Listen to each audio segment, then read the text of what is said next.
Hey guys, मेरा नाम है सत्यम और आज की इस वीडियो में हम बात करने वाले हैं अबाउट द माइक्रो प्रोसेसर।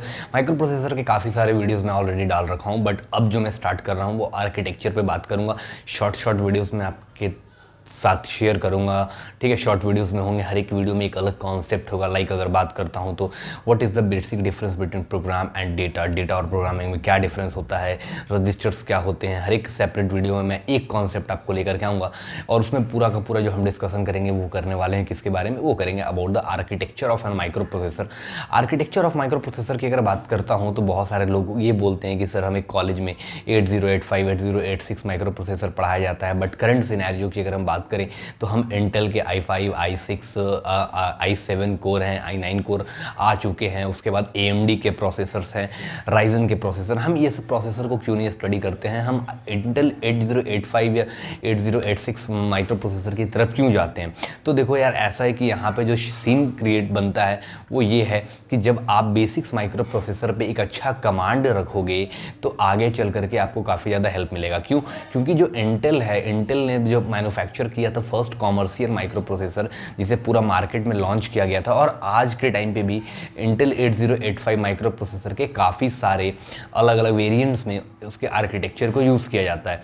क्यों? क्योंकि जब आप सिंपल से ये सिनेरियो देखो कि जब मार्केट में अगर सपोज करो मुझे कोई बेसिक सा मेरा एप्लीकेशन, लाइक बात करता हूँ वॉशिंग मशीन है, ट्रैफिक लाइट है, या आपकी कोई रिमोट कंट्रोल डिवाइसेस हैं, लाइक आप होम इंटीग्रेशन करते हो या आप रिमोट के थ्रू अगर किसी डिवाइसेस को ऑपरेट करना चाहते हो, तो क्या वहाँ पे हम आर्म के प्रोसेसर यूज़ करेंगे? क्या वहाँ पे हम i7 या i5 या i3 प्रोसेसर यूज़ करेंगे जो इतने कॉस्टली हैं? एक प्रोसेसर का ही कॉस्ट होता है अराउंड 10 to 12,000, है ना? तो हम उस कंडीशन में इतने कॉस्टली प्रोसेसर तो ही यूज़ करेंगे। अब जैसे कि आप सिंपल सा ये सोचो कि अगर आपके घर में एक AC है, उस AC का जो रिमोट है वो मार्केट में नॉर्मली 150 से 200 रुपये का आता है।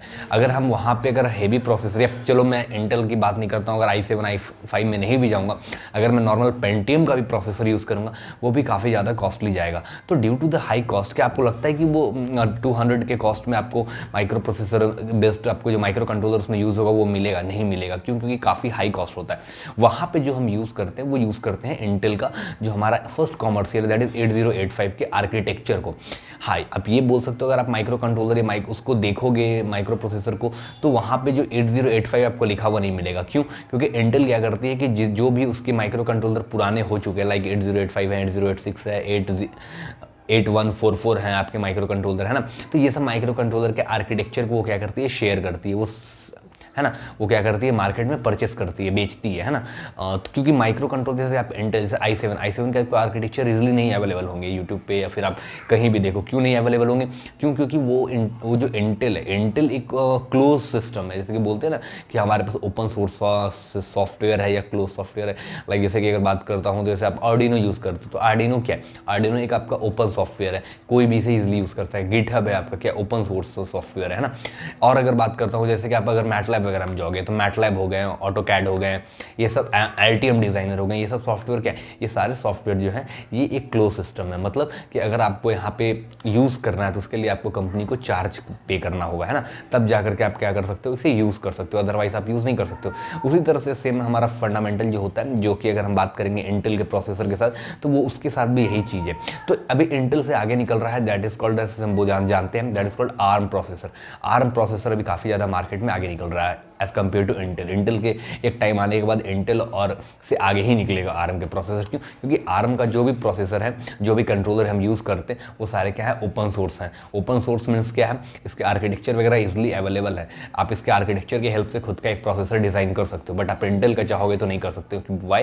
बिकॉज इंटेल का कोई भी जो आर्किटेक्चर है वो फ्रीली अवेलेबल नहीं है। उसके लिए आपको क्या करना पड़ेगा, पे करके आपको एक लाइसेंस लेना, इशू कराना होगा, तब जा करके आप इशू करा सकते हो। ठीक है, तो ये कंडीशन होता है बेसिक। अगर हम बात करते हैं तो इंटेल के जो पुराने आर्किटेक्चर लाइक 8085, उस पर काफ़ी सारी कंपनियां उस आर्किटेक्चर को फॉलो करती हैं। तो हम स्टार्ट करेंगे 8085 से, और बहुत सारे कॉलेज गोइंग स्टूडेंट्स का भी ये डाउट रहता है कि 8085 और 8086 को ही क्यों पढ़ाया जाता है। तो देखो यार, 8085 में ये सीन होता है कि 8085 में कोई भी पाइपलाइनिंग नहीं होती है। माइक्रो प्रोसेसर का बेसिक काम क्या होता है, डेटा को फेच करना, इंस्ट्रक्शन जो आएगा उसको फेच करना, डिकोड करना एंड एग्जीक्यूट करना। ये बेसिक काम होता है 8085 के माइक्रो प्रोसेसर में। बट हम जब बात करेंगे 8086, इसके में आता है आपका पाइपलाइनिंग का डिफरेंस। पाइपलाइनिंग का मतलब क्या हुआ जैसे आपका एक डेटा फेच हो गया और डिकोड के प्रोसेस में जाएगा, उसी तरह से आपका नेक्स्ट इंस्ट्रक्शन तुरंत फेच होना स्टार्ट होगा। मतलब क्या होगा, जैसे आपका डेटा फेच करके डिकोड में गया, फेच करके स्टार्ट होगा, मतलब क्या होगा, पैरेलल पाइपलाइनिंग होगी जिसे हम बोलते हैं। मैंने एक पाइपलाइनिंग पे लास्ट वीडियो भी अपना शेयर किया था, आप उसे भी जाकर के देख सकते हो, आपको पाइपलाइनिंग के बारे में अच्छा कॉन्सेप्ट मिल जाएगा कि पाइपलाइनिंग क्या होता है। तो 8085 और 8086 को हम इसी मेन हमारा जो डिफरेंस होता है वो यही होता है कि हम पाइपलाइनिंग को किस तरह से समझें, इसलिए हम 8085 को स्टडी करते हैं और 8086 को स्टडी करते हैं। तो मैं आपके लिए जो अभी कोर्स लेके आऊँगा वो यही है, अबाउट द 8085 माइक्रो प्रोसेसर के बारे में। उसके जब आप आर्किटेक्चर को समझ जाओगे, उसके आर्किटेक्चर को फ्लो को समझोगे, क्योंकि मैं जिस तरह से आपके साथ शेयर करूँगा, मैं फ्लो से शेयर करूँगा। मैं आर्किटेक्चर को ऐसा नहीं कि यहाँ से एक्यूमुलेटर से उठाऊँगा, टाइमर में जाऊँगा और ये सब चीज़ें, नहीं, जो एक्चुअली प्रोसेस होता है। क्योंकि हमें पता है कि माइक्रो प्रोसेसर बेसिक 3 स्टेजेस में काम करता है। सबसे पहले वो डेटा को फैच करेगा, फिर डिकोड करेगा, फिर एग्जीक्यूट करेगा। तो हम उसी फ्लो को पढ़ेंगे, हम उसी फ्लो में पढ़ेंगे, तब जाकर के माइक्रो प्रोसेसर का आर्किटेक्चर समझ में आएगा। और माइक्रो प्रोसेसर के आर्किटेक्चर को रटने की जरूरत नहीं है, ठीक है। Do not cram to remember all about the microprocessor architecture of any micro control processor, ठीक है। अब किसी माइक्रो प्रोसेसर के आर्किटेक्चर को रटने की जरूरत नहीं है। मैं आपको जिस फ्लो में बताऊं, किसी भी आर्किटेक्चर को आप उठाओ, आप उसी फ्लो में। अब जैसे कि सबसे पहले हमारा काम क्या होता है, फेच करना। फेच कहाँ से करेगा, फेच मेमोरी से करेगा। तो मेमोरी से फेच करेगा तो हमारा जो इंस्ट्रक्शन है वो कहीं ना कहीं तो स्टोर होगा। वो कहाँ स्टोर होगा, वो स्टोर होगा माइक्रो प्रोसेसर के रजिस्टर में। तो हम रजिस्टर से स्टार्ट करेंगे, पहले डेटा को फेच करेगा, फिर डिकोड करेगा, फिर एग्जीक्यूटिंग वाला पार्ट आएगा, जो टाइमर वगैरह का सर्किट आएगी, कंट्रोल सर्किटरी आएगी, हम उसमें भी जाएंगे, ठीक है। तो धीरे धीरे करके हम अपने जो पार्ट है अबाउट द आर्किटेक्चर, हम उसको आगे बढ़ाएंगे, ठीक है। तो ये था basic about the micro processor के बारे में। मैंने आपको बताया कि हम क्यों 8085 को स्टडी कर रहे हैं, रीजंस बहुत सारे आपके साथ शेयर किया।